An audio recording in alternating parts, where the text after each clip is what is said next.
Okay, guys. I will start, otherwise it will be really late. I hope you are all doing great. I'll do a review of what I did this month. It will be like basically January for the ham. Some of you came like almost every day to the stream, so for you it will be not a surprise or not a real update. But thanks for coming anyways, guys. But I will record. I'm recording this stream so I can share it on the media on Facebook or Twitter later.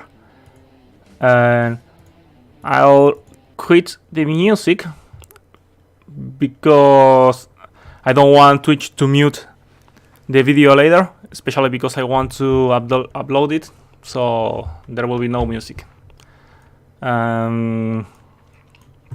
So yeah, I'll do first.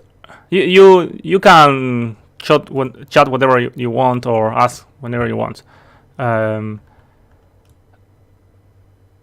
So first of all, thanks to all the Patreons that were collaborating.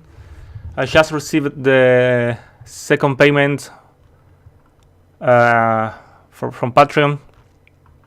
It was $70, $68 from 13 Patreons, and thanks a lot. It's really useful. I can use it for buy some 3D or some tools. For instance, last month I used the last month Patreon to buy Visual Assist that is a tool. This tool for Visual Studio that costed $100, but using the 70 from the Patreons, I could actually buy it. And it really, Visual Assist is like the only real tool you can use in Visual Studio to improve your workflow in programming. Otherwise, it's kind of pain. It's really, Visual Studio can be really annoying, including IntelliSense is really bad, and it really struggles with Unreal. Did I say Unity? I say Unreal, sorry. And also there are some other options like ReSharper, but it doesn't really work well with Unreal. So Visual Assist is like the only real solution to do programming in a decent way. And I mean, it's not perfect yet, but it's good enough, at least to feel you are having an IDE in some way. So okay, thanks all the patrons. I put the list of all of you patrons on the in the starting soon screen, but I will name all of them now. Is Andrew Fritz, thank you so much. Chernos, thank you so much. Diego Latancio, thank you so much too. Iwan, thanks a lot. Matias Flores Fabro, thanks a lot, my friend. Jerónimo Garcia, thanks a lot. Jerónimo Barranco, thanks a lot. Cato Loco, thanks a lot. Marcota Combs, thanks a lot, my friend. Michael Watney, thanks a lot as well. Rohan Wesnon, thanks a lot for your Patreon collaboration. Sebastian Gomez, thanks a lot. And Tadeo Mosconi, thanks a lot. Thanks a lot, guys. It's been really useful. Your support is really important for the project. So yeah, I'll start with the actual update. So first of all, as a recap of the last month, I don't know who was here in the last month update. But last month, it was basically the first month of development after I restarted with the project. Before that, I was doing like a 3-4 weeks test with Unity. I don't know if you remember about that. And I decided that was definitely not the way I wanted to go. So I stuck with Unreal, and I'm happy with the decision. I'm definitely more comfortable and definitely definitely enjoying more the process and being more fluent and moving forward really fast. So at some point, I remember one concern was that development in Unity was faster than Unreal. I mean programming, not all the other things, just programming, just C++ versus C#. And while that's true, the programming part for me was has been really smooth this last month. I didn't find any big issue actually. Of course, I actually had one really annoying null crash that was really hard to detect, and it was like 2-3 days I think I spent on that. So yeah, I had some issues, but it wasn't that terrible. It was just only that issue, and the issue was because one specific function, I don't remember which one, I think was some of the AI functions. I think was one of these functions didn't have the EU function macro, and I still was being able to call it from blueprints, or I was calling a function that was calling it, so indirectly it was being called by blueprints. So it looks like the memory was being corrupted because of that, and it was just simply solved by adding the EU function macro. So it was really annoying, but at least the solution wasn't that terrible. And I did many things like downloading the source code version of the engine and installing a memory blocker, trying to track if I had some memory leaks. Nothing showed up, so it was really frustrating because I was expecting at least to have a clue of what was happening. And then after 2 days or so, I think it was 2-3 days, I don't remember, I had like a moment of enlightenment and I saw the function and I said, oh, probably I can fix it by using EU function. And yep, that did it. that was the solution. So yeah, I think these kind of experiences are annoying, but now every time I create a function that I know could be called in some way from blueprints, I put EU function. I probably even use EU function even if I don't expect the function to be called from blueprints, just in case. I'm not too sure if there is any negative side of using EU function. So I didn't find any yet. So yeah, you'll see.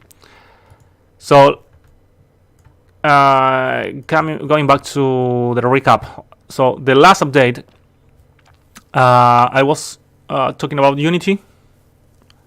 I was talking. Hello, Bonhi. How are you doing? I was talking about Unity. I was talking about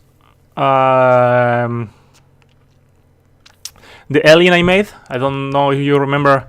I made like a super quick first 3D alien by myself, which is not perfect because I'm not a 3D artist. So it's like a placeholder, but it still works better than nothing. I also started doing some interactions. I don't know if you remember that, but it was like a empty level with white boxes that you could interact. So that was like really rough. So I will start from there. The first thing, like I did a good amount of things this month. Don't forget, I'm not working full time on the project yet. Sadly, I have a full-time job as well. So what I do is every day after my 9 to 5 job, I have a dinner with my family, and then I start developing the ham every day, including weekends, including holidays. And I was streaming every day as well. So some people could follow all the process. So even with that limitation, I feel I could really do that some good progress on this month. So the first I want to mention is interactions. I was able to add some initial inventory. Of course, this is like very placeholder art. Adriana will be on charge of doing something better in the future. But you can see I have now stats. They drain very quickly because this is just for testing. Hey, and Sinner and NRG, thanks for the following. Welcome to the channel. So this is draining like really quickly. Of course, it's just for testing. I have like configuration files for this, so I can configure all this draining rate easily. And of course, food, drink, energy, and sanity. Sanity. All these stats are the basic stats I'm trying to use for the survival mechanics, and they are very self-explanatory. I think it's like any survival game. If you starve, you die. If you go thirsty, you die. Energy is just your need of sleeping or to take a rest, and you can replenish with things. You can do like temporary replenish, or you can delay the rate of depleting with things like coffee, for instance. And sanity is basically one stat that I want it to affect some things like perception, your ability to move properly, your ability to read papers, because there will be some like papers or recipes to craft weapons or to cook recipes of food. And sanity will be drained by not sleeping, by being under pressure by the aliens, or even the aliens can do some like mental brain attacks, let's say. There is still some things that are not completely decided, but this is like the basics, so I can play around with the project and try to find some fun floor to work with. So yeah, I did some basic UI for all this inventory. Again, this is just placeholder, of course, but it's working, and that's the important part. It means that is equipment, so I will show you. This is a box that is a placeholder for an apple, and the apple is just a placeholder for any food. So as you can see, there is like an apple there in the box. So people at the stream started saying it was like a apple pizza, or the pizza apple. So like as a joke, but this is not a real item, of course. It's just to make the mechanics work. And you will see I have a few apples in here, and they have like of course like a stack limit. So every item has like I die of starving. Every item has a stack limit. So for instance, this is 3, and these equipments are just 1. And I can of course do things like mix. This is very basic, right? But I just showing the progress I made in the logic. Of course, all of them have like some description, and equipments can be equipable, so I can do right click, or I can drag it to the equipment slots. I can also, if you see, I have my food is draining. I can of course eat an apple. It probably will crash because I was doing some modifications yesterday, but I hope it doesn't crash. Hey, it didn't crash. Nice. But the apple is still there. Okay. The number is not being refreshed. Okay. Some bugs I have to fix. So yeah, you will see I eat the apple and my food is replenished. The equipment right now works like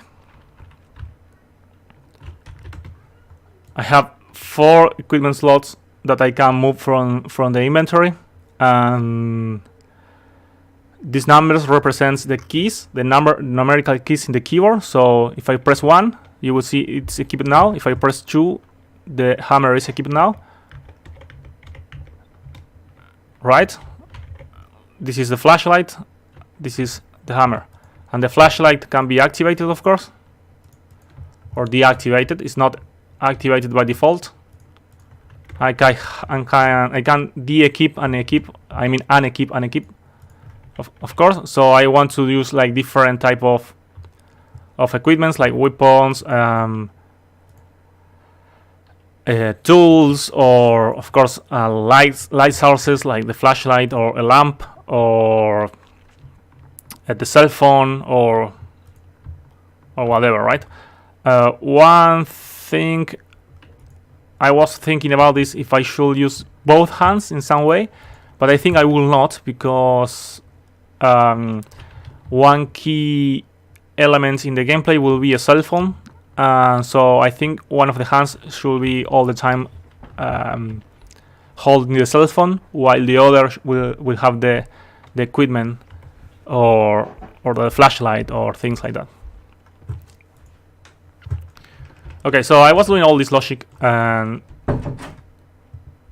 so it's a good base to play with. I can start adding new items easily. I can start adding new equipments easily. I have, as I showed last time, but this time is more advanced. I created like configuration files for that, so you can have two interactables, for instance, and I can create easily new interactables, and I can configure them easily, and I can, let's say, for instance, I can change the interaction time. I want to change if it starts enabled by default.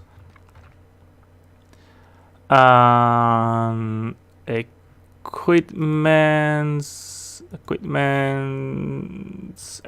same for equipments.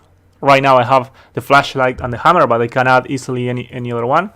For instance, I can configure the icon in the inventory. I can say if it's activable, like the flashlight, for instance, can be activable. How much time does it take? Many other things, and what the equipment I will use.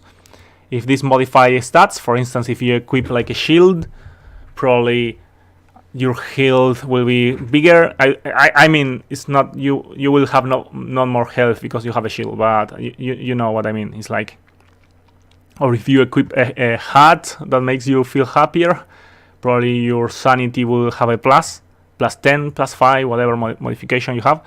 The modification, like the modificators logic is not made yet, but that's one idea. So yeah, not too sure if I'm forgetting about something about the inventory. One thing is I plan to do like a cooking system, and so you will be able to make recipes very similar. I don't know if some of you played Don't Starve, that you can have like a cooking pot and you can cook different recipes. Well, this will be very similar. So you can grab different kinds of foods or ingredients and you can cook them in different places, like I don't know, microwave, stove, or things like that you can find around the city. And every recipe will give you different stats, and some will, of course, increase the health, some will increase the sanity or decrease the sanity. It depends of how you make it. And I was also thinking the possibility of having like skill points, so the more you do something, the better you get. But that's something I still didn't decide, actually. But could happen. So for interactions, the next steps are creating more objects, of course. So I can start playing with them and seeing how it feels. Create the cooking system. I actually also made, but it's not in here, so it could take some time to set up, but I forgot to put it in here, sorry. But I also made a loot system. It doesn't mean that the game will have paid loot boxes like some games out there.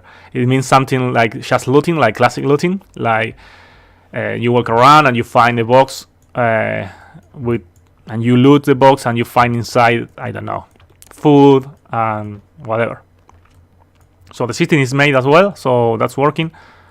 And yeah, and another thing is the crafting system. I will try to make a crafting system with probably simple crafts or combinable objects, like for instance a battery and the flashlight. So the flashlight will have a lifetime and you will need to replace the battery and things like that.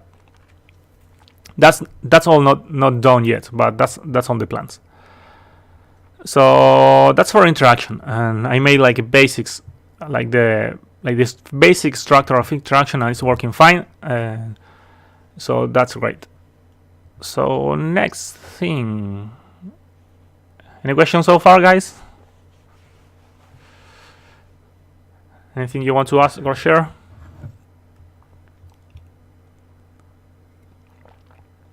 Hey Tadeo, how are you doing?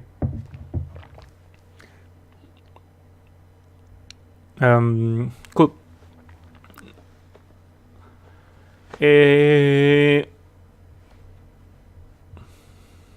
Yeah, another thing I was doing, I was spending, this is like more abstract probably and hard to show, but I was spending a lot of time in improving configuration files and like tools inside the editor for myself to work faster and things like that. I will not show that because it's like more code and more abstract actually to explain, but I was spending a good amount of time on that, and it's for the good of the project as well. And another thing I did this month is this map. I spent like 1-2 days on this. Isn't too great, so it's like very quickly done.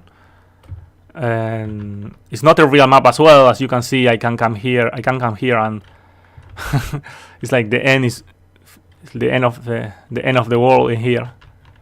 And so this is not meant to be used as a real map, but it was more like a how do I say it, like a graphics test for me, because I was like doing a lot of coding and AI, artificial intelligence, every day, and was like one day I was really burned after working a lot on my full-time job and staying really late doing code for this game, etc. So one day I say, okay, I need some break for all that code and all that programming. I will spend some hours then in doing something different, like something more artistic. And so again, I'm not an artist, so this could be really improved by a lot. This is not final by any means, but the only thing I did is I grabbed a few assets from the marketplace, the Unreal Marketplace. I grabbed all these cards from an asset in Unity I have, so they are really low quality and the geometry is really broken. One interesting thing is that if you go to Maya, I had to go to Maya and fix some stuff and add materials, and I discovered that every quad is a different sub mesh, so you can actually move the meshes, the quads around. So it's like not well done at all. So these are not the assets I plan to use in the game, but they help right now to improve the mood, to have a better understanding of what I'm aiming for in the visual aspect.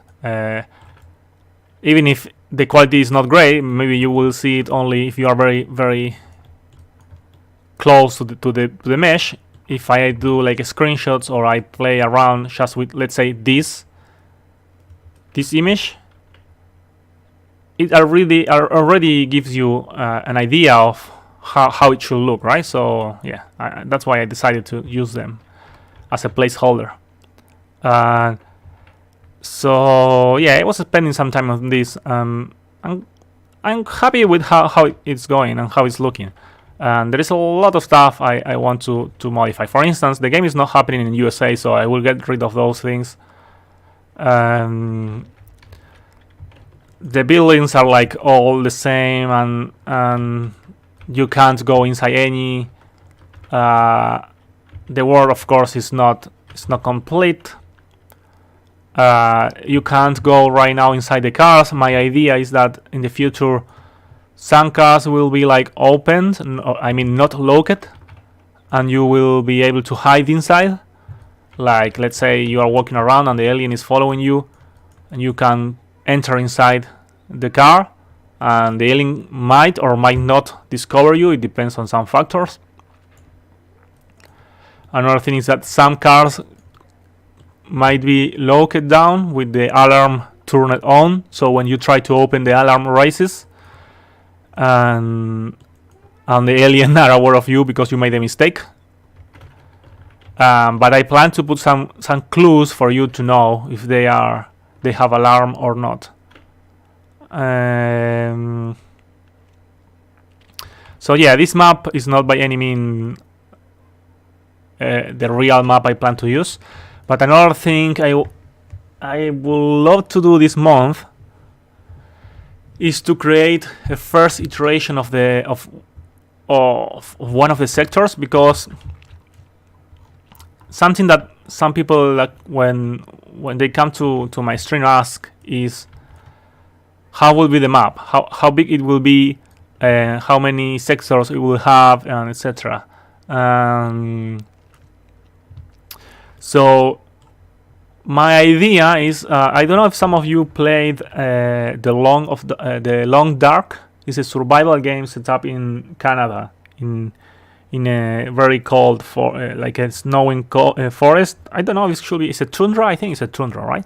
And you had to survive the wolves and starving and the cold and all those things. So that game is like divided by sectors, like small maps, and every sector could be actually big. It doesn't mean the sectors are tiny. But when you reach the limits of a sector, maybe you open, let's say, a door, and it will do like a loading, and you will appear in a new sector. So it's like a new sector of the map.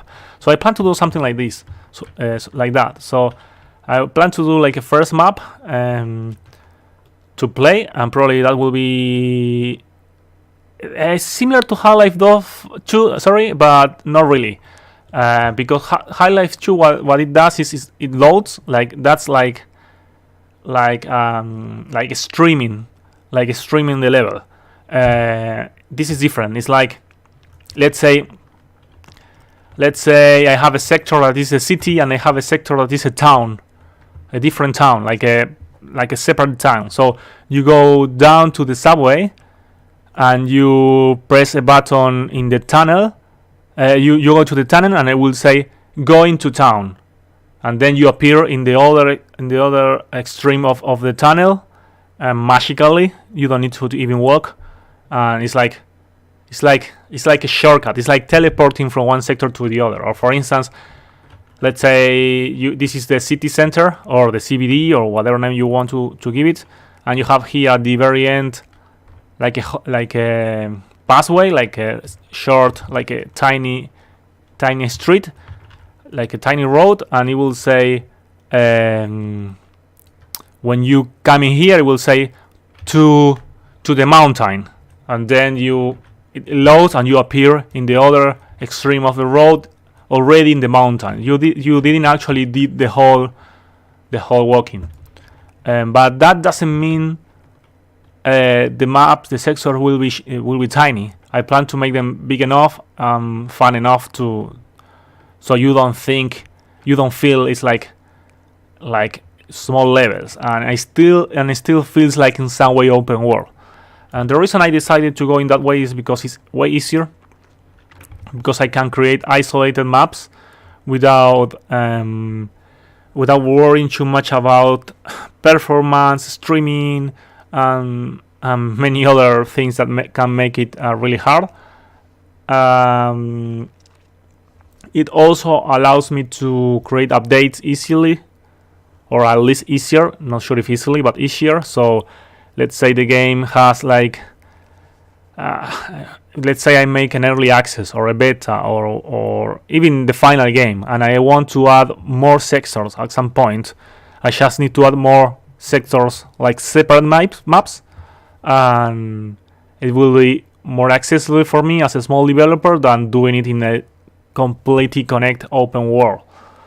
And in that way I can also deliver more variety. Like I can do a city, I can do a park, and I can do a mountain, I can do a beach, I can do I don't know, a town, like many places around a big place, and the feeling of you being able to move around a bigger area will be stronger than if I just do one small map.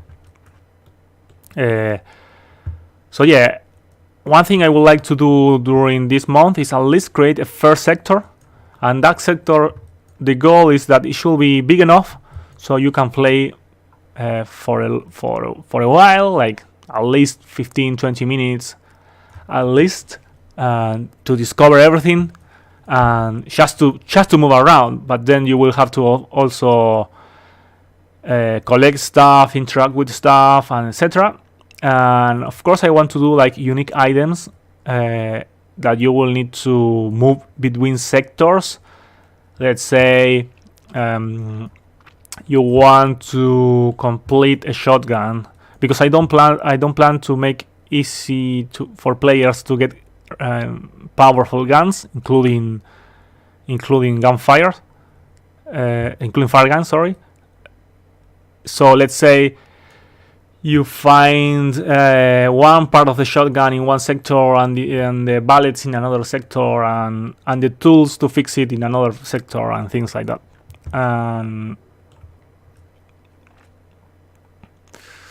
So yeah, I would like to be able to do at least the initial sector this month. Or I mean, not a finished version, but at least the first approach, the first iteration of the final sector. I plan to do, I'll show you. I plan to do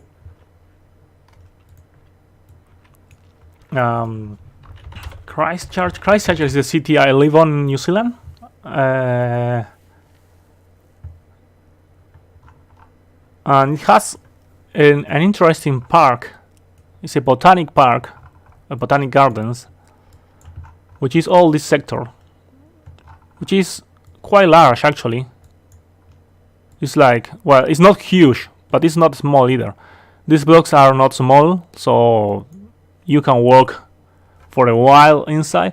So I plan to do like a small city park, city sector, probably similar to this, with a few more blocks, and add to the side a park very similar to this one.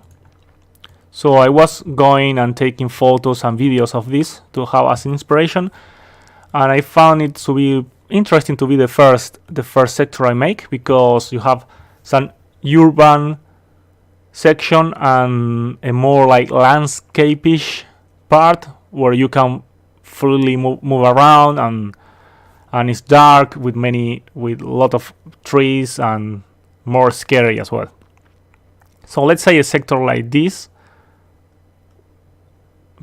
even probably with the lakes and everything and the river.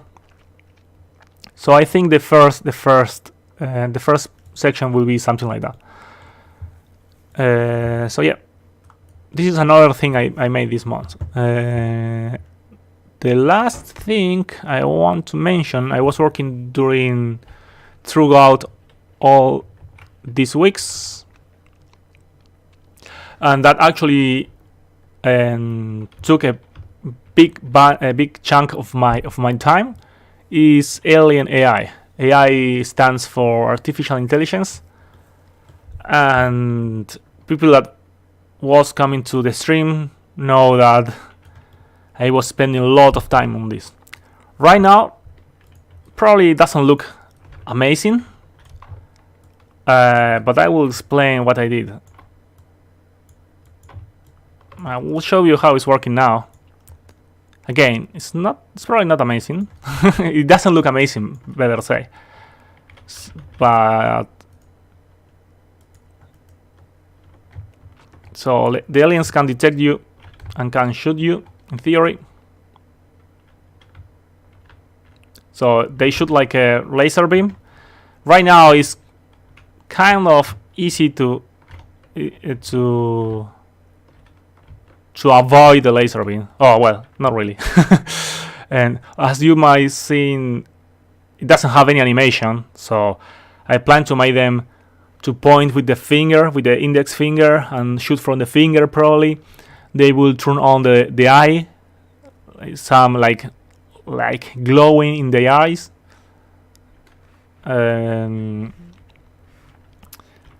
Yeah, the aliens have weapon. And another thing is they can track you. They also have mental power. They can track you. So if I move in here, of course they are tracking you. And what just happened is they grabbed me from my neck and choked me. I know it doesn't look like that because there is no animations, but when they are close enough, instead of, they still could shoot you the laser beam, but probably there's a good chance that, oh, someone killed me. Yeah, it's creepy without animations. Some people pointed at that as well, like make them float, make them if they don't have natural animations, they are really creepy. So there we go. They can track you, and there he comes, and he's grabbing me from my neck and choking me. This is very inspired on one of the concept arts of the game, which is this one. I don't know if you can see it properly in there. So this is one of the concept arts of the game. So when they are like in range, they probably will grab you from the neck and do things like that. I'm not sure if all of you guys know the concept art. I can share you later with you guys. But these are some of the concepts. Some are made by me, and most of them are made by 2 other artists.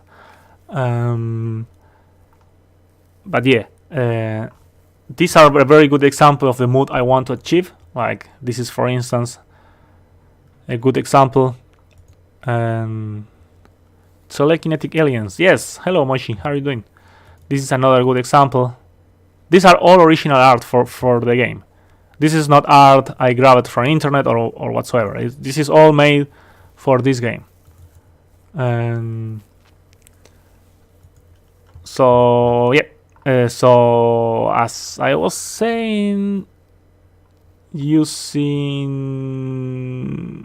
this as an example, I want them to grab you when they are close to you. Where I think there was another image that was very similar. It was kind of copy paste of that one, but in a different setup. I can't find it. Probably in a different folder. I have a few more concept art illustrations in a different folder. Yeah, it's not in here. Yeah, anyways. Penumbra series, yeah, of course I remember it. So yeah, right now kind of look like telekinetic, like he's grabbing me and raising me from the ground with his mind alone. But yeah, use your imagination and put textures on the alien and put an animation. Another thing I still have to do is like a group AI, like a society AI, so they don't interfere each other. Like this one is still shooting while this is about to capture me or already captured me, so this doesn't make sense, of course. But that's something I still have to do. Another thing they do is, for instance, they will, if he's not in range, sorry, if he is not able to see me, but it's not like here, but it's not close enough to capture me, he will try to move instead to the best position to shoot. So like that, instead of coming for me, he's just trying to move to the best position to shoot. He will kill me.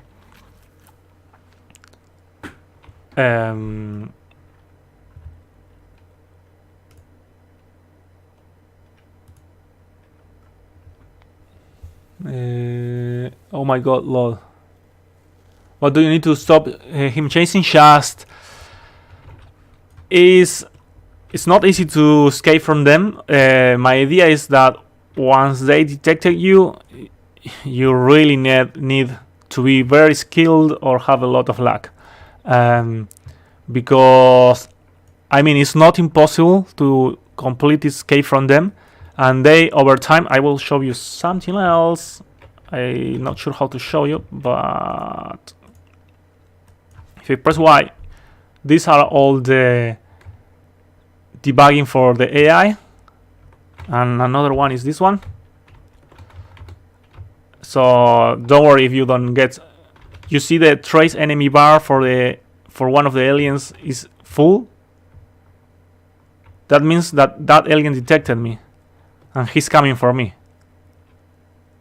But as you can see, slowly the bar is going down. It's 099. It will be 098 soon.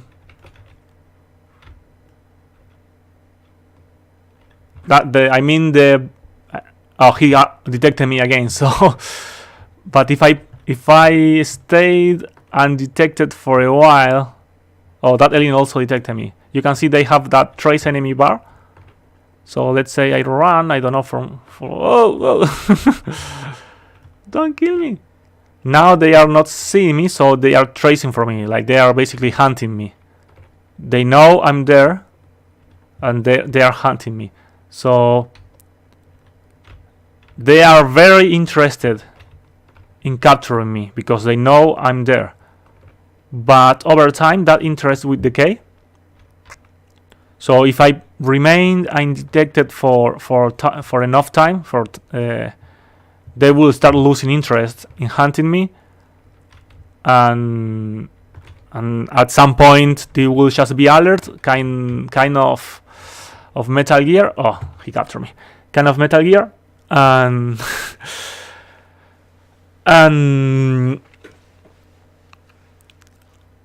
and then after a while more, they will just give up. So right now there is no easy way in this map to escape, because this map is not actually well designed. But I plan to put that you can hide inside cars, you can hide inside maybe a house, you can probably hide in some like place like this, and they could be smart enough to know that you were like sneaking in those places, or they can sometimes not be aware of. But right now, for instance, if one alien detects you, that's it. The other aliens are not aware of this alien hunting you. But I'm currently working on this, is that when an alien detects you, he will try to capture you, and if after, let's say, a few seconds he sees that you are sneaking out, he will raise an alarm, and all the nearby aliens will try to trace you down as well. And if after a while and they can see you, let's say you show up yourself, so they know, all of them, that you are still there, but they still couldn't capture you, they will call the spaceships, And the drones are like a spherical ball that moves around and scans places. So even if you hide inside a car, the drone will be scanning. And if they are scanning the place where you are hidden, then you're screwed, basically. So yeah, the first goal of the player is to remain undetected. That's the premise. It's like you better remain undetected. No, it's not based in Buenos Aires.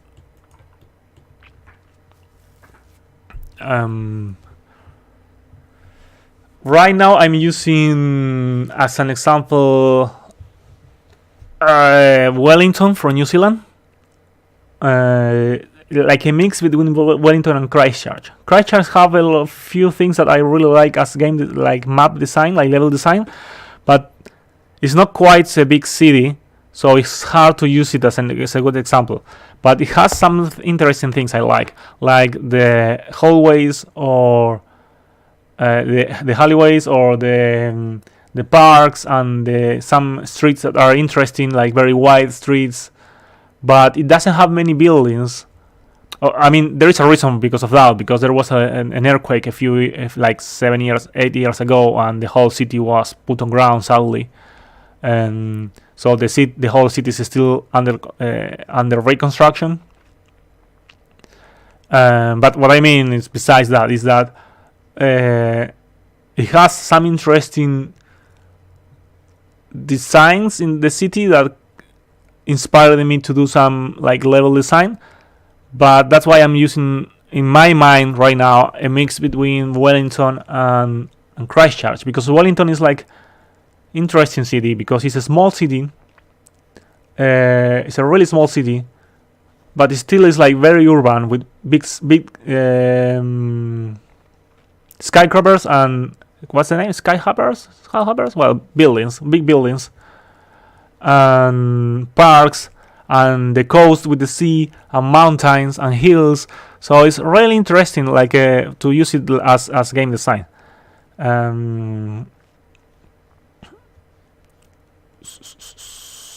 But still, it's not like I'm actually using that city. It's not the game is happening in that city.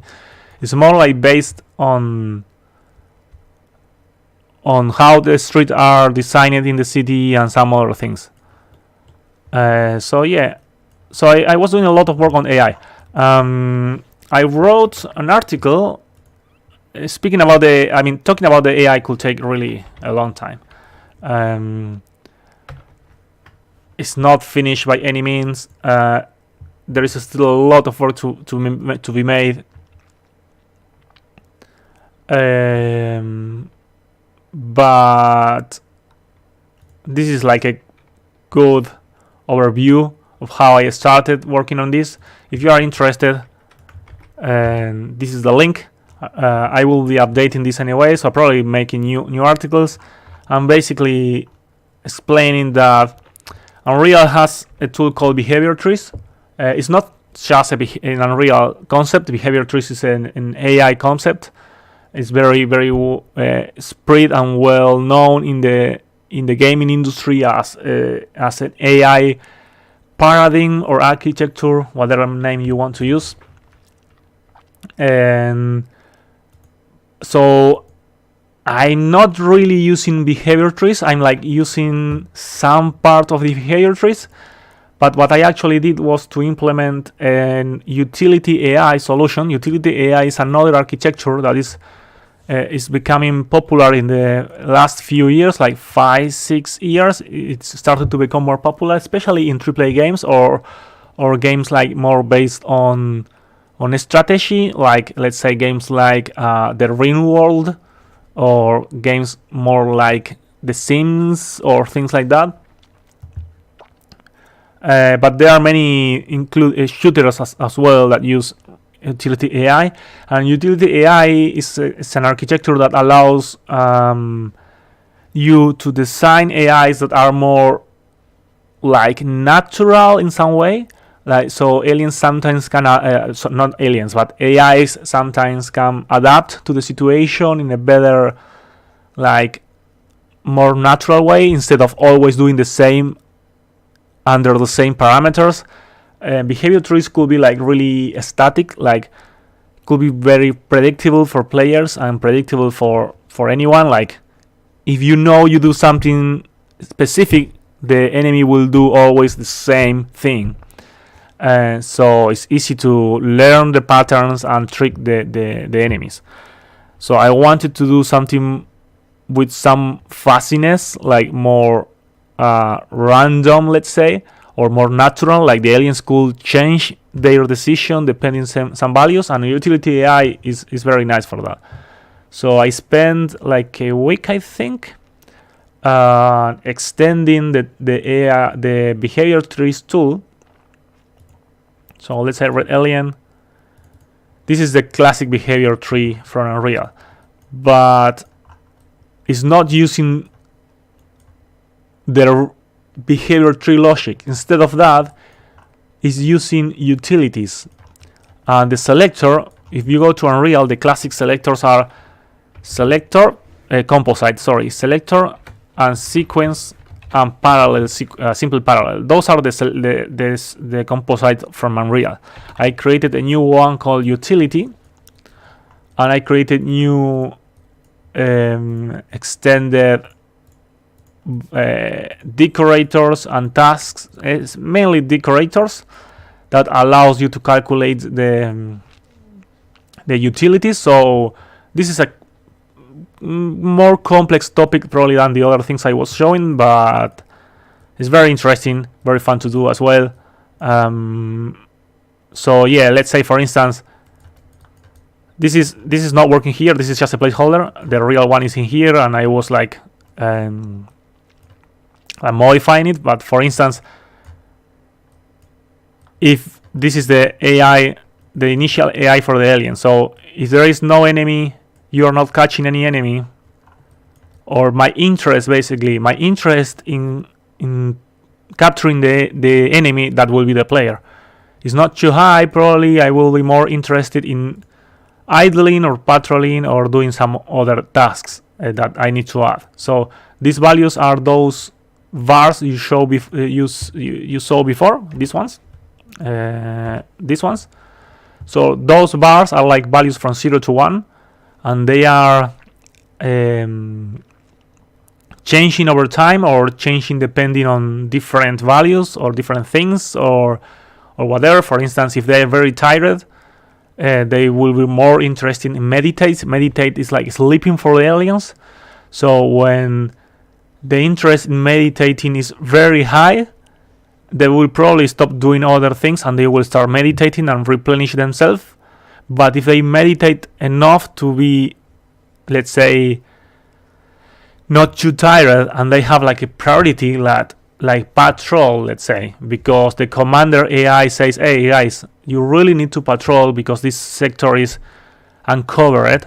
So they will say, okay, I had enough rest by now, I will do first the patrol, and I will go back to resting.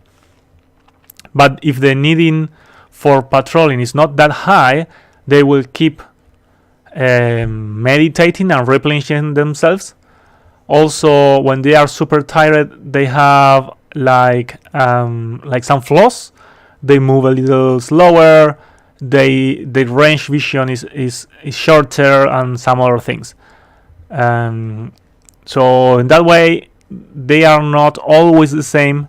They are like more natural AIs, let's say. Not sure if this is being too confusing. Sorry, I'm trying to make it clear as possible. It's a huge topic. AI is a huge topic, but basically, I created a plugin in Unreal. It's this one. Plugins. I created a plugin called Utility Plugin, Behavior Tree Utility Plugin, with some extensions for the Unreal Behavior Tree. I was dealing with some crashes with this. It was okay. It wasn't terrible, but well, I had to spend a few days on this, and it was very important as well because this is like AI for the aliens is like aliens are like the star of the game. It's like if you remove aliens from this game, it's not the ham, right? So you might remove mostly anything. Even if you want to remove interaction with objects and you just put a gun and you do the Doom with aliens, it still feels probably like the ham in some way. But if you remove the aliens, it's not the ham. So doing a good AI and doing a good code base for it was like very important and a priority for me. So yeah. Another thing interesting about utility is that you can have like curves for these interests. You will see, for instance, you will see the patrol. I don't know if you can read it, but you will see there is a patrol one that is increasing over time, and at some point now it increases way faster and then it goes slower. It takes like, I don't know, 30 seconds to fill. That value is just like a testing value. It will have like different values later, but the reason that for that movement, like not linear increasing, is because you can create curves. By curves I mean this. Where it is? It's opening like there we go. So let's say this is the interest in the alien for tracing the enemy, for hunting the enemy. Let's say the alien just detected you, so and you sneak it out. So the alien, as we saw before, will start tracing you down, like he will start hunting you. At the beginning, the interest in hunting you will be very high. It's not linear. Like he really over time. Let's say it takes 5 minutes for the alien to get tired and say, okay, I will not keep hunting this human. He just probably went far enough, and I'm wasting my time. So that will be this point. But it's not like linearly he will lose the interest.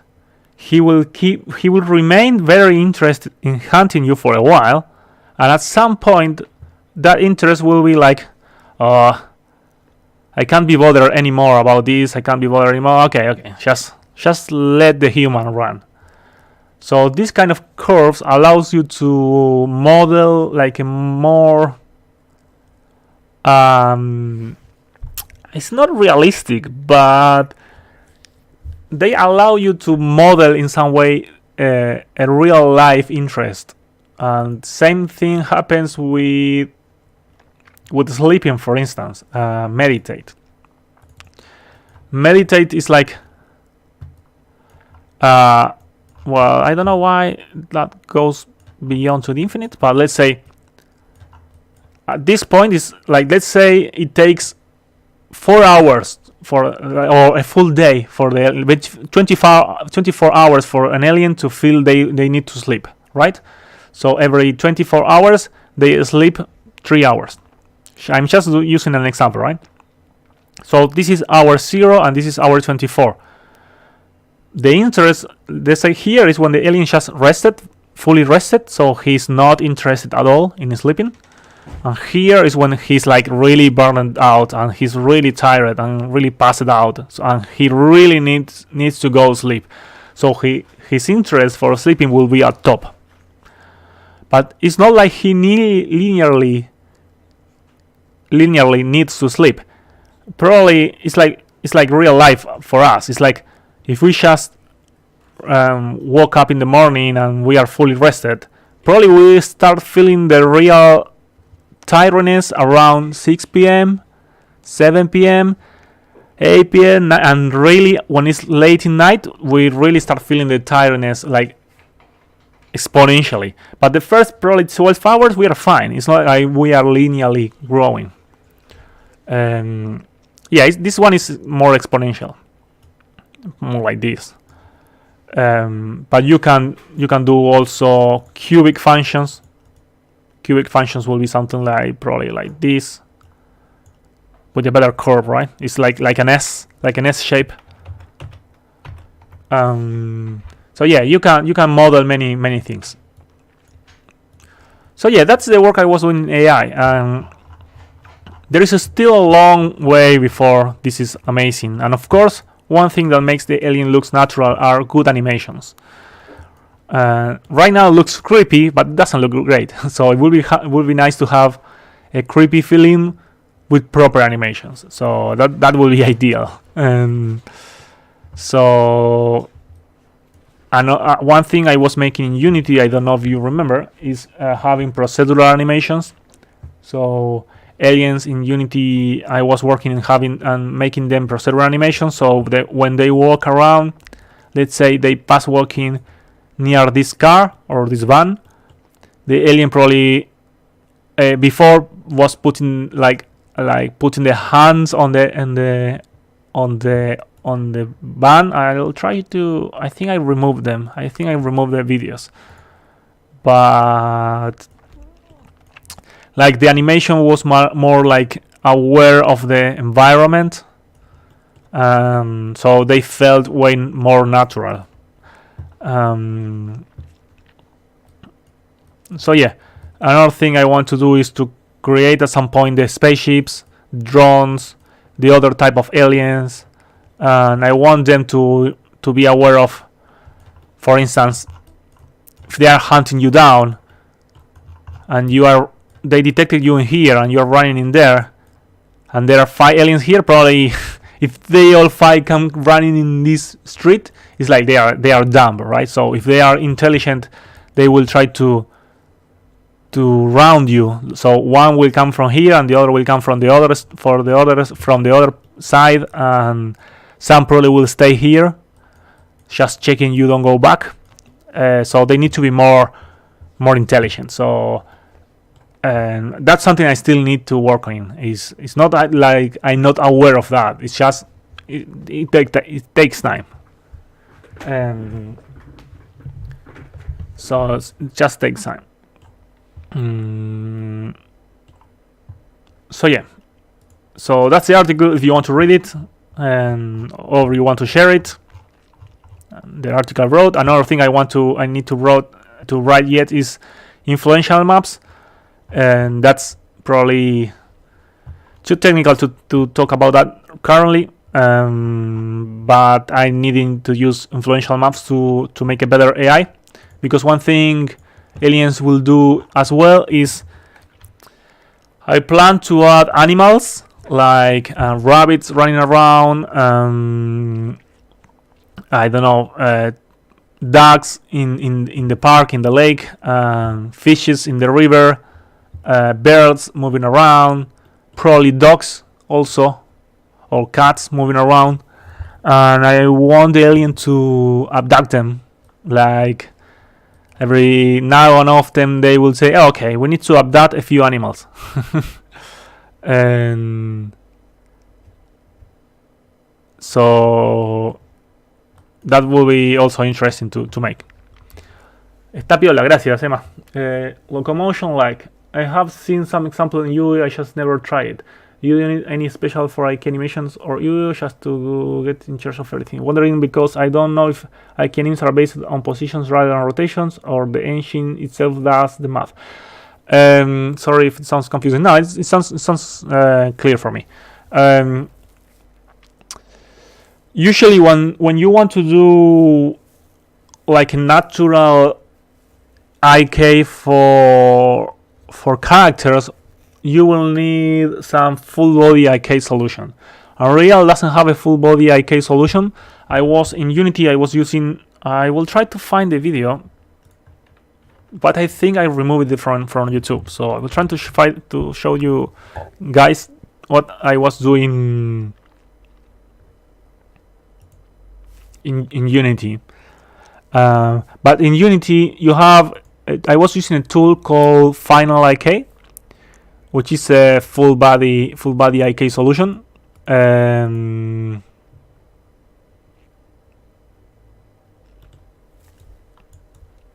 But Unreal doesn't have something like that. There is a few ones, like I will show you now. There is a few ones, but they are paid, so I probably will use the Patreons for that. But let me explain it a little better. because this is an important topic as well, and that I want to approach for the game at some point. But for instance, I don't know if you will be able to see it properly, because I think they were quite dark. But in Unity I was doing something like this.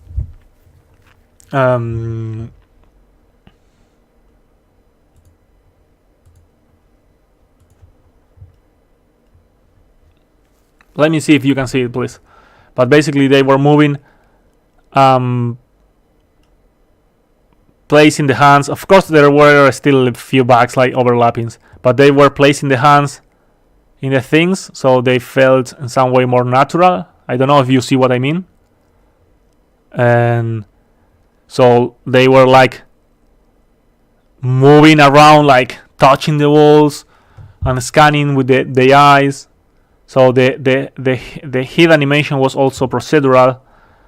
So for instance, in this specific place, they knew what area they should cover, like from this corner to this corner, and the animation was driven by that. The head animation was driven by that. And I can't move the camera here, but the alien is still with the hand in the wall, like lazy in some way.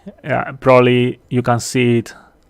Yeah, he still had the hand in the wall. Also, another thing I was doing is, let's say they are walking in a hallway, and there is no reason for the alien to move the head around, because he only has two walls. But when he's walking, and let's say in the left side he's walking through a windows, he then watch it to the windows, so just in case he sees something. And those things are all procedurally made. The thing is, in Unity I have this tool which is called Final IK,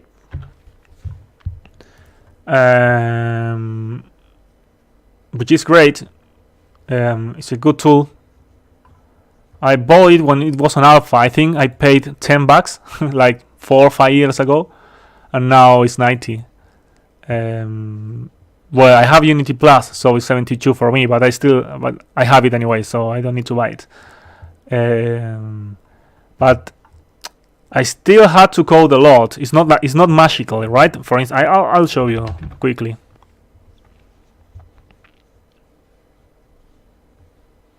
When you Unity, when doing this, you import the animations as usual, and the engine gets in charge of the AI keys. Like for example, what you do with AI keys is you can use one or many layers of animations, like always. Let's say you use a layer for the feet and a layer for the torso and the head, like always, like just animations, like simple animations. And you can add, after the animations, you can add your AI key pass. So let's say, as you saw in this video, the alien is walking, right? So the walking is just a common animation. This is just a Mixamo animation. This is a Mixamo walking animation. But on top of the animation, I'm doing the AI key pass. The AI key pass is basically adding a weight and moving the bones procedurally. This is also very common to use for foot placement.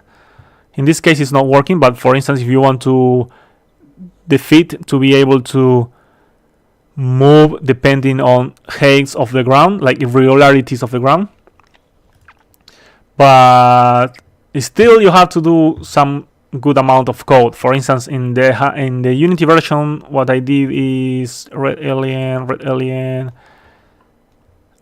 alien scripts, prefab scripts, AI scripts.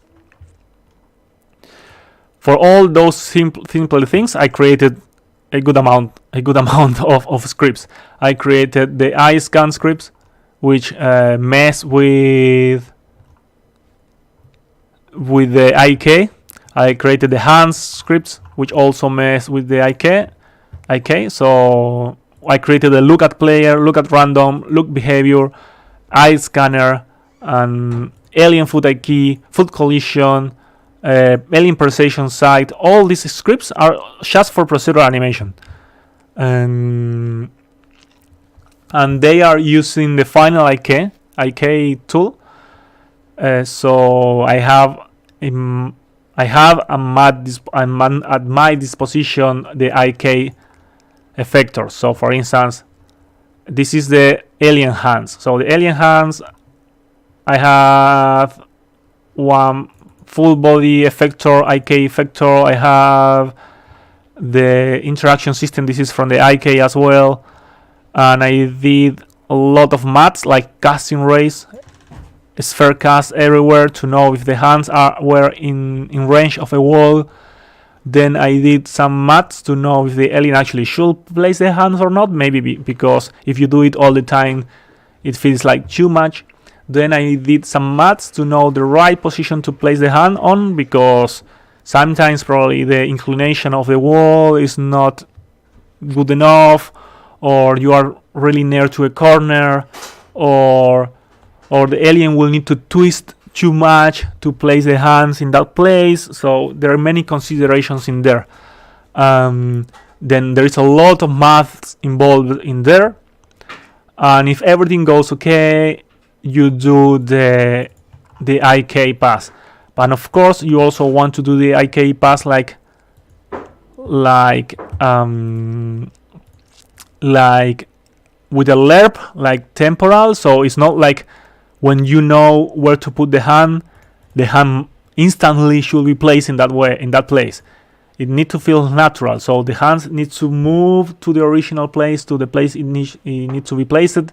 And when the hand is released, like let's say the hand is placed and then released, then the release also should be smooth, and it should release again that point and go back to the original point over time. So there is a lot of things involved in there. So it's not simple thing. It's a quite complex thing. But if you have an IK solution already in place for you, you have a good amount of work. I remember seeing some examples of these UF4 demos with locomotion IK used for pushing buttons and a lot of other things. That does not work. What you don't know. The thing with Unreal is that it's not a full body IK solution. It's a 2 bones IK solution. So Unreal modifies up to 2 bones. 2 bones. Sorry. So if you go to Final IK and you watch the videos I have, Final IK, if you read the description, should say at some point full body, probably. Full body, yeah. It's a full body biped IK solution, and it also has many other ones. Unreal has only, I think it's only fabric 2 bones IK. But if you go to these examples, hi Geronimo, how are you doing? If you watch all these examples, let me see, for instance this one,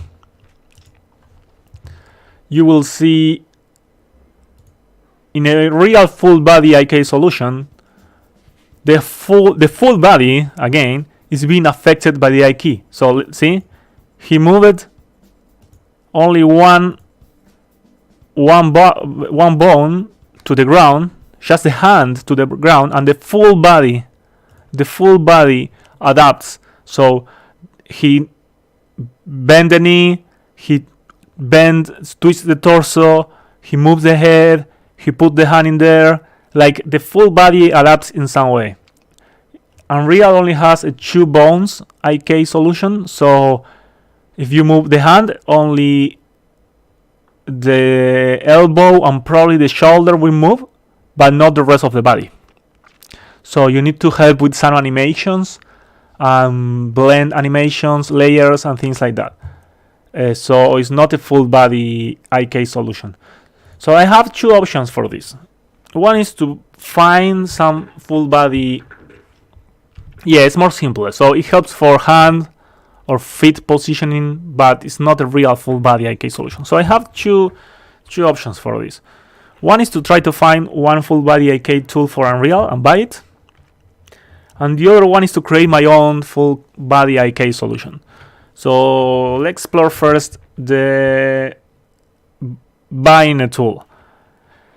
There is a tool called Anomotion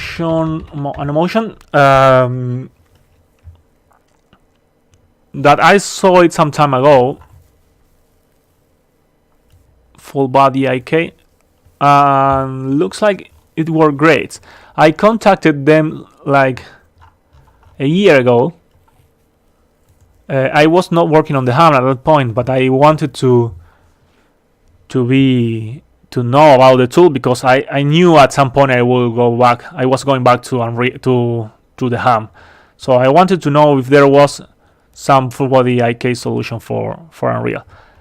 I contacted them and they told me, oh, the indie version is $80, so that was great. It wasn't too expensive, and looked like it worked fine, etc. But I contacted them again a month ago, and they say, oh, we changed our licenses. Right now, the cheaper one is $10,000 for a team up to 3 people, and more than 3 people is way more expensive. And I was like, $10,000? You went from $80 to $10,000. So no way. And sorry, it's not for me. I don't know what happened with them, but okay, it's not for me.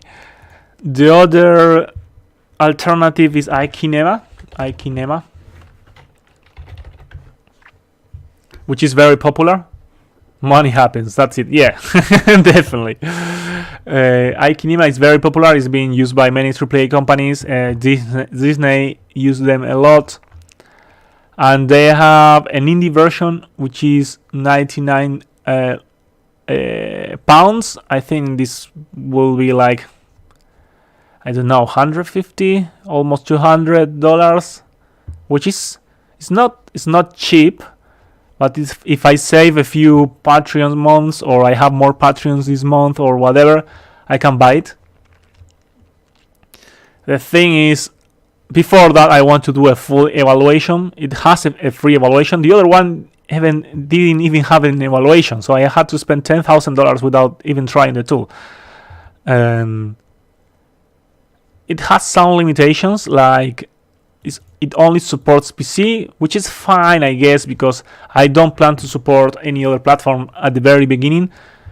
At the moment, I will be able to support the other platforms like consoles. It's because I have money already. Maybe I made a Kickstarter. Maybe the PC version was selling well already, or whatever.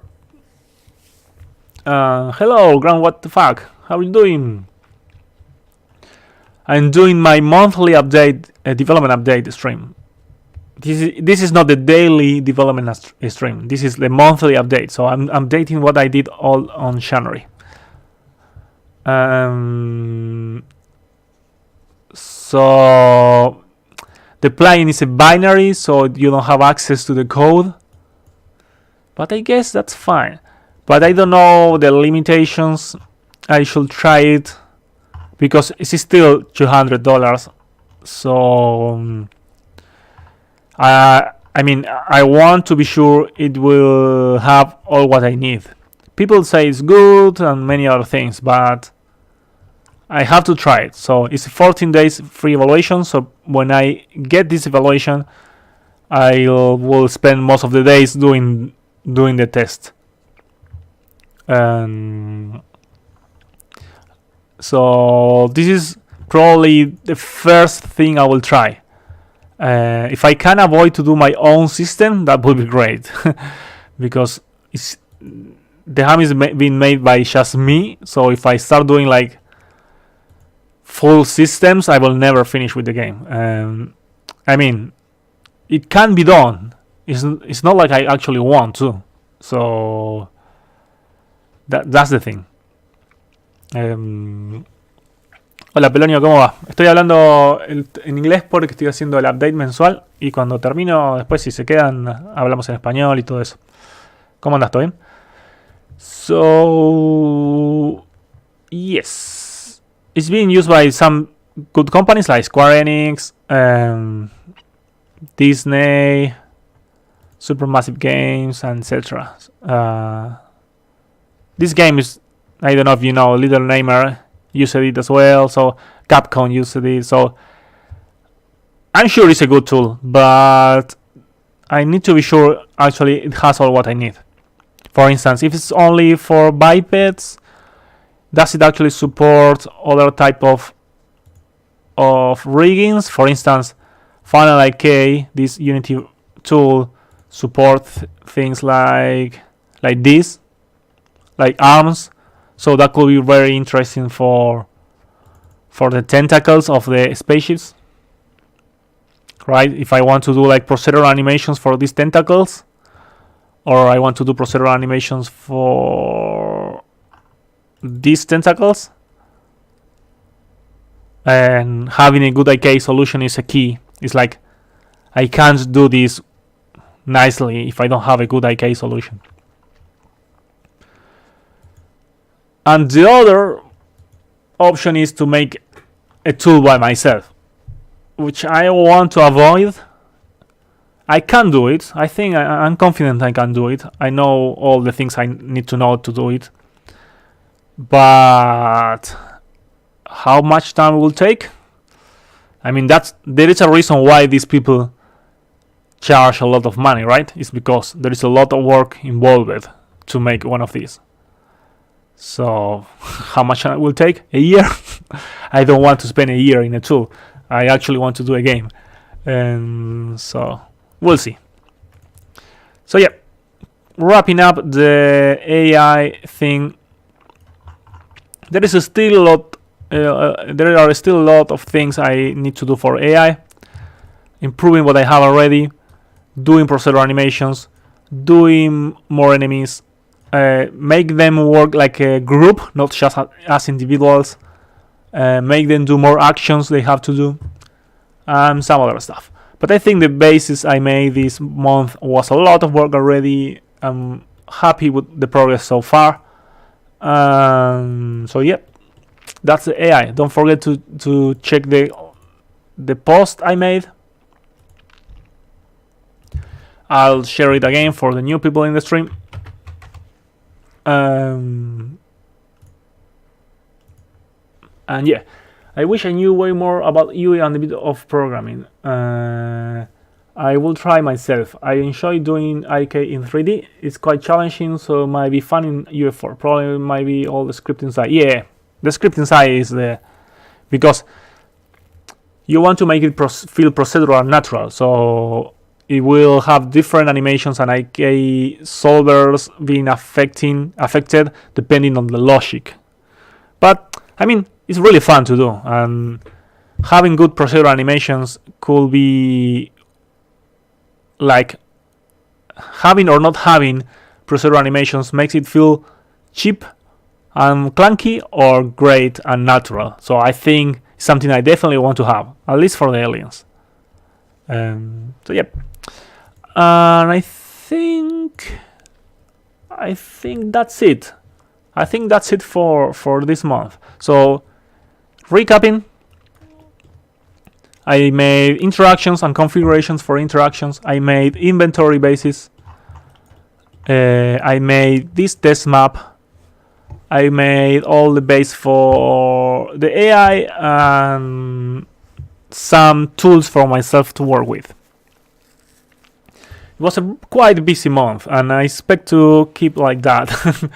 There is still a lot of work ahead to be made.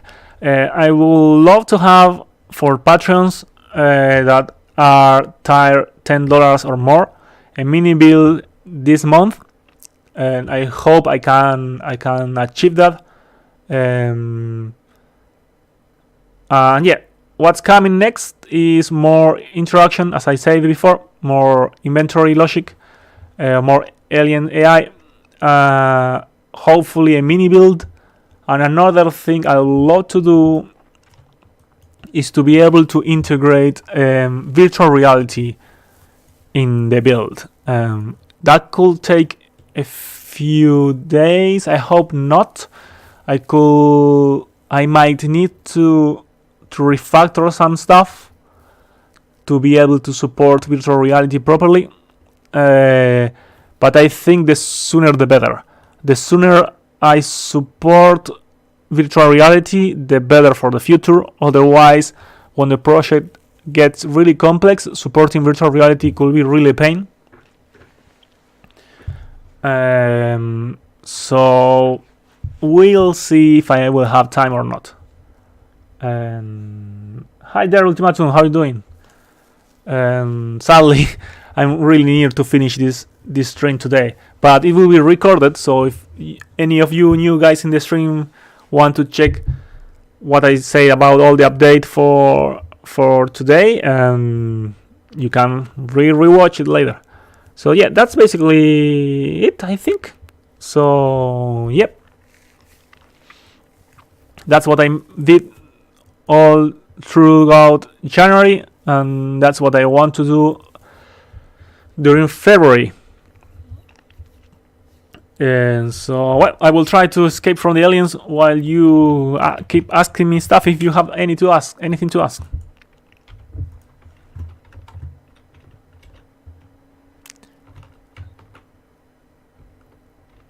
Where are the aliens? There we go. They're coming for me.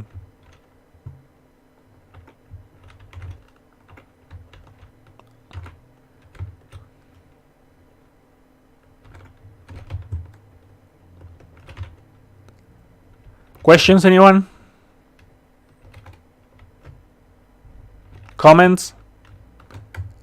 Anything?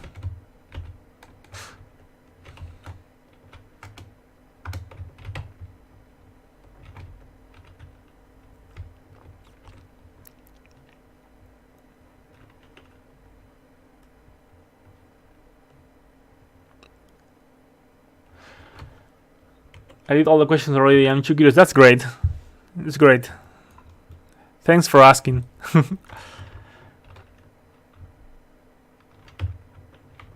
Okay. If there is no questions, I will...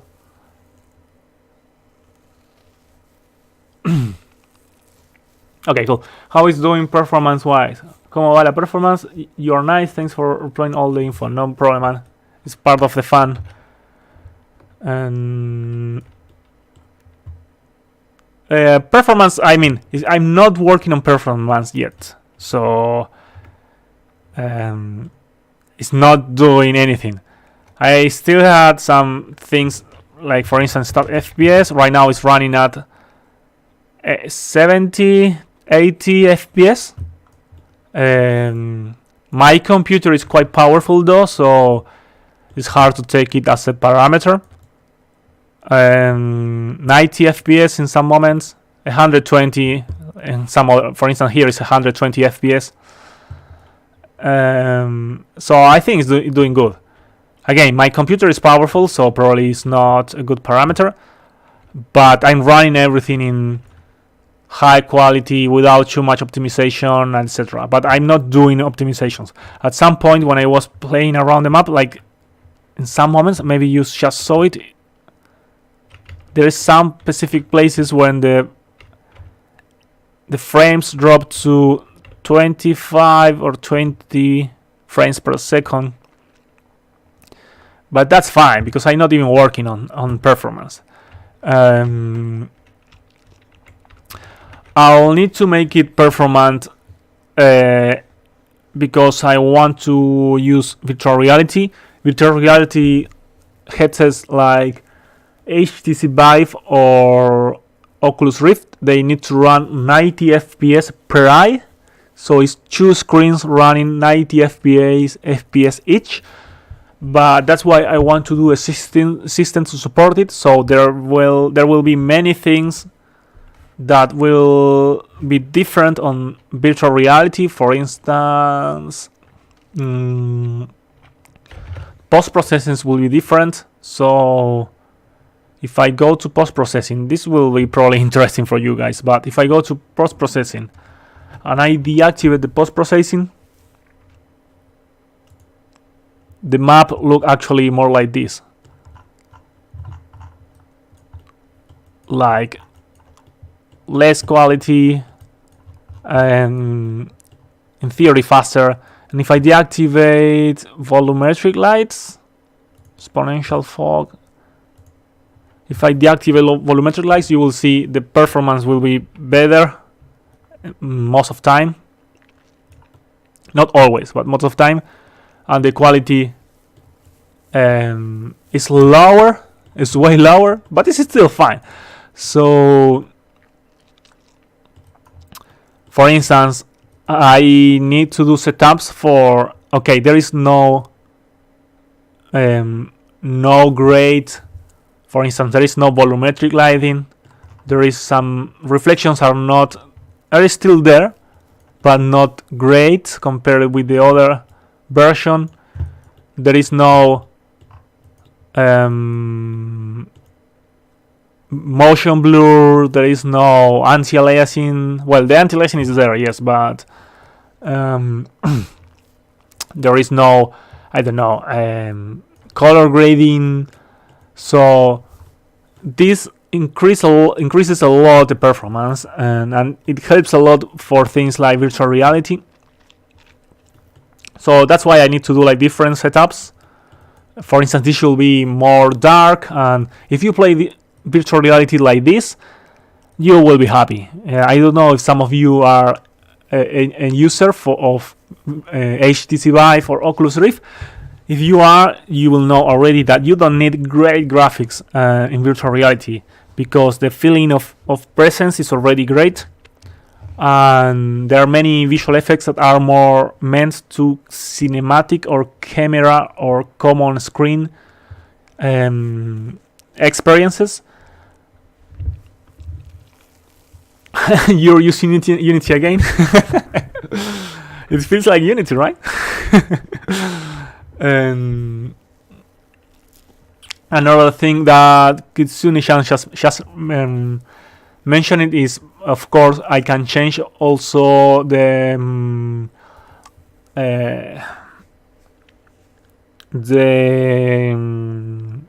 lighting method I use. Unreal by default uses deferred rendering, because deferred rendering allows you to do things like some kind of indirect lighting or some kind of indirect reflections, or you have all the G buffers to do crazy stuff. But you have another rendering method called forward rendering, which is in some aspects more performant, especially for low-end devices like mobile or virtual reality. Unity has them as well, so if you go to Unity edit graphics preferences, no, this is the new Unity version, so there is some stuff I know I'm not still too familiar.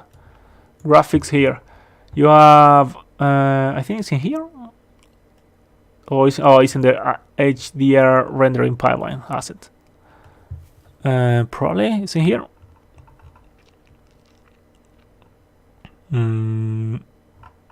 But anyways, you have rendering passes, rendering lighting settings. Well, you have the option to set up forward rendering or deferred rendering as well in Unity, of course. And I don't know where did they put it in this new rendering pipeline, scriptable rendering pipeline they made. This is new, so there is a few things I'm still... here it is. Let's shader mode, defer forward, so you can change it as well. And you can change some basic stuff of the rendering settings. And Unreal is the same. But the forward rendering Unreal uses, in theory, is VR forward rendering. So it has some improvements for virtual reality.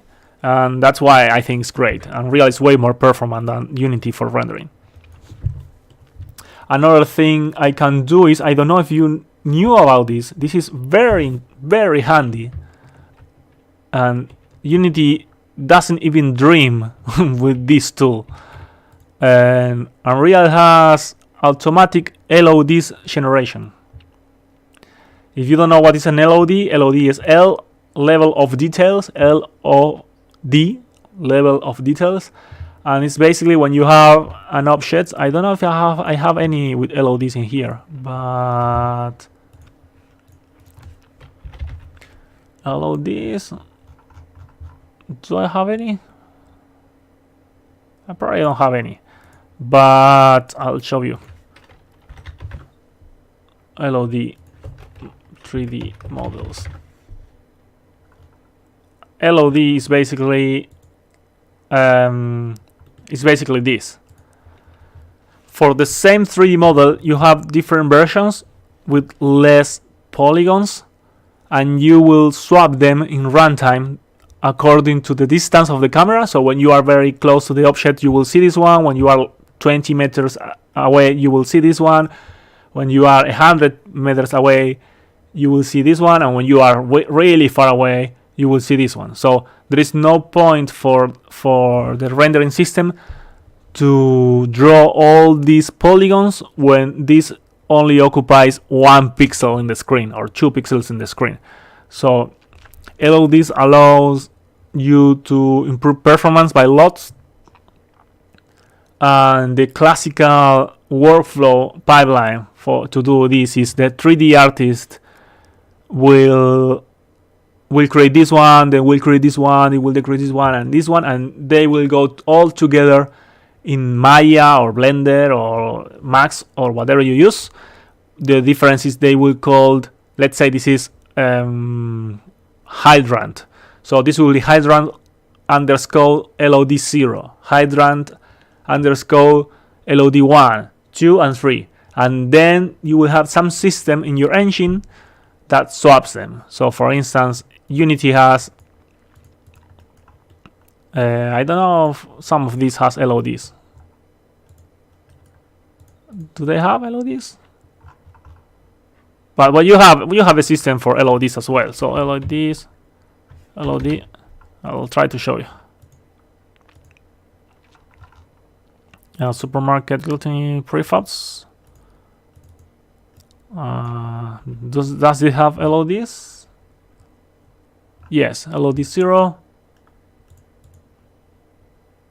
Well, it's not properly set up, but you have a setup in here. LOD group. Yeah, and you can put, okay, for this distance, you can preview here until up to this distance, use LOD 0. From this distance to this distance, use LOD 1. Then use LOD 2, and farther than this, don't even show it. Cool it away. This is the only thing Unity has. Like, you need to provide the LODs by yourself, and Unreal will swap them. Unity will swap them. Unreal, in the other hand, has some really, really handy tool. LOD generator. Yes, Unreal even creates the textures. So Unreal does this. You provide a high poly. You put how many LODs you want. Let's say this guy is using 4. Applies. You put the triangles for each LOD you want. Some other settings like hardness, the texturing you want. If you want all the texture, or you want just, let's say, when you are far, you don't want normal maps anymore. You just want albedo map. So the shader is simpler. And there we go. So Unreal creates everything for you. So there we go. Automatically creates all the LODs. And so this is really, really good. And another thing it does, it creates the textures, it creates the material, and the transition is also not like sudden. In Unity, it just swaps from one object to the other, so you can see the transition. It's like the transition usually is very obvious for the player. But in Unreal, I don't know if I can. I will find an example. But in Unreal, it's like smooth, like one starts disappearing and the new one disappears, like with alpha transition. So it's not easy to see it, and I think that's great. So that's another thing I will do for performance and to apply LODs to most of stuff, etc. Robot call they use for render, yes. Under the editor, it always run slower than in game, at least for me. Yeah, of course, editor has all the overload of the editor tools and etc. Hello, I like the puppets in your PC, the Kirby's. Guess who I am, Iwi. Hadisia Freak. Guess who I am, Iwi. Sorry, can I don't know. Hello, Hadisia Freak. Welcome to the channel. So, any more questions? Yeah, the Kirby's are cute. Those are the basic avatars. You can change them over time. If you are in the stream for a while, you can buy with stream coins, ham coins actually. You can buy new. I have a new follower, Unseen RNG. Thanks. I think I didn't say thank you. Poppy Part 3? Peppy Poppy? Poppy Poppy Peppy? Is that you? Ah, because you love Kirby's. Yeah, is that you? Hello, Poppy Peppy. How are you doing? Thanks for coming. So yeah, any more questions, guys? Otherwise, I will be wrapping up already. I can change to Spanish later if someone stays on the channel. Thanks for the following, Poppy Peppy. Hadisia Freak. When is the game releasing? Come on, Mashi. That's the forbidden question. That question is not allowed.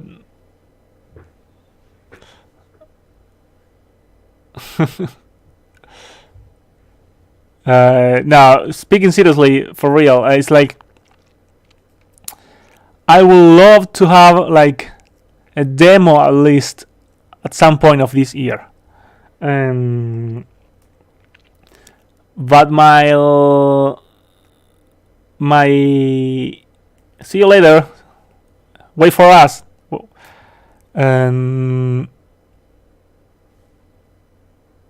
Yeah, just I mean a really short demo, not a full game demo.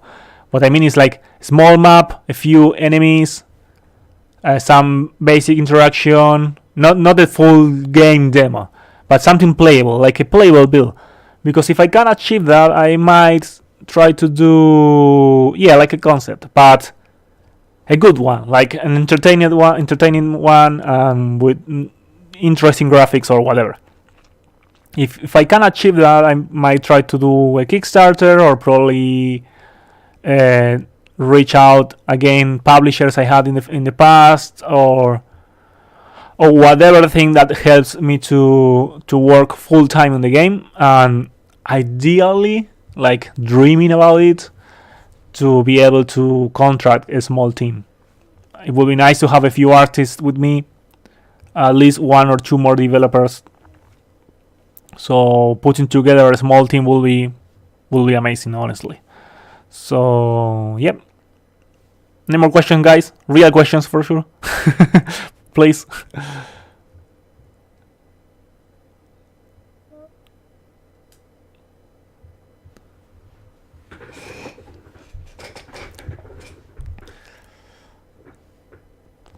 Tuk tuk tuk tuk tuk tuk tak tak tak.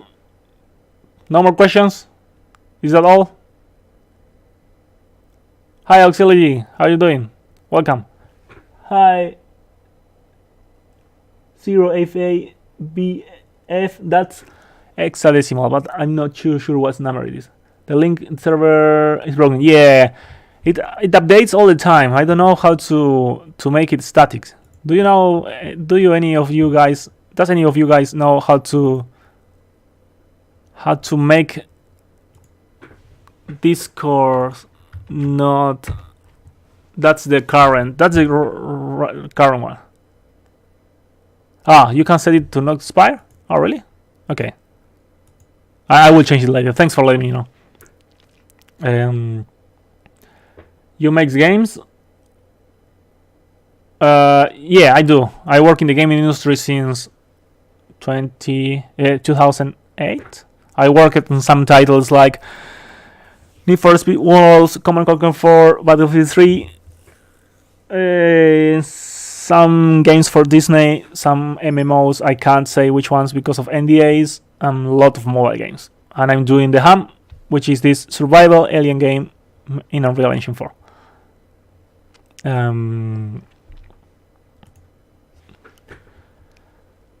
Okay, waiting for any more questions before I wrap up. Nothing? All you happy? All you waiting for the game? Just waiting, as always. Don't forget I have a Patreon. Don't forget to share my Patreon. Don't forget to follow on the different social media that Nightbot just shared. Okay, if that's it, then I will wrap up, and that's it for today. I might connect later again and talk in Spanish as always.